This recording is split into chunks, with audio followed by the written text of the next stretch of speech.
pelaburan, realistik ke angan-angan?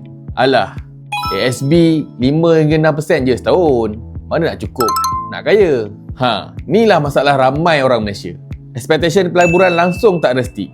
Menurut Ringgit Plus Financial Literacy, survey 2023, 70% rakyat Malaysia hanya mampu simpan RM500 ataupun kurang dalam masa sebulan. 55% hidup gaji ke gaji dan 94% pernah terdedah dengan cubaan skam pelaburan. Lagi bahaya, 68% orang Malaysia cari info kewangan dari media sosial, tempat yang penuh dengan coach ataupun sifu pelaburan yang tak berlesen. Itu yang ramai terjebak dengan janji 10% sebulan kononnya. Padahal itu semua skim cepat kaya. Sekarang kita tengok contoh paling dekat, ASB. Ramai kutuk sebab ASB ni bagi sikit je, tapi hakikatnya tahun 2023 agihan 5.25 sen seunit, 4.25 sen tambah 1 sen bonus. Tahun 2024 naik jadi 5.75 sen seunit, 5.5 sen tambah 0.25 sen bonus.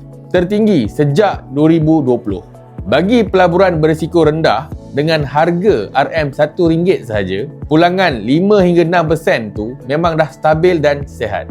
Bandingkan dengan inflasi tahunan sekitar 2 hingga 3%, ASB sebenarnya masih bagi pulangan positif sebenarnya.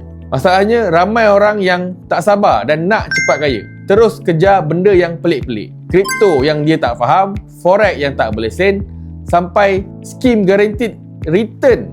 Akhirnya duit lesap, akaun kena freeze, diri yang rugi. Dalam dunia pelaburan sebenar, konsep dia mudah. Semakin tinggi pulangan, semakin tinggi risiko. Sebab tu, perancang kewangan selalu pesan, kalau nak labur dalam benda berisiko tinggi, letak dalam 1 hingga 5% je daripada jumlah aset. Contohnya, kalau kau ada RM100,000, maksimum RM5,000 je kau guna untuk bereksperimen ataupun letak dalam pelaburan agresif. Kalau untung, Alhamdulillah. Tapi kalau rugi, tak rosak hidup kau. Masalah sekarang, ramai orang sanggup letak semua duit simpanan dalam satu pelaburan sebab percaya dengan janji manis. Itulah sebab ramai orang yang jadi mangsa scam. Kalau nak tahu pelaburan tu sah ke tak, semak dulu Suruhanjaya Security. Tengok dalam Investor Alert List. Bank Negara Malaysia. Semak Financial Consumer Alert List. Senang je nak cek. Kedua-dua website tu ada senarai syarikat tak berlesen yang selalu tipu orang. Jadi lepas ni, apa-apa pelaburan pun, ukur kemampuan sendiri, semak lesen dan jangan kejar janji bulan bintang. Nak kaya tu boleh, tapi biar kaya dengan strategi, bukan dengan angan-angan.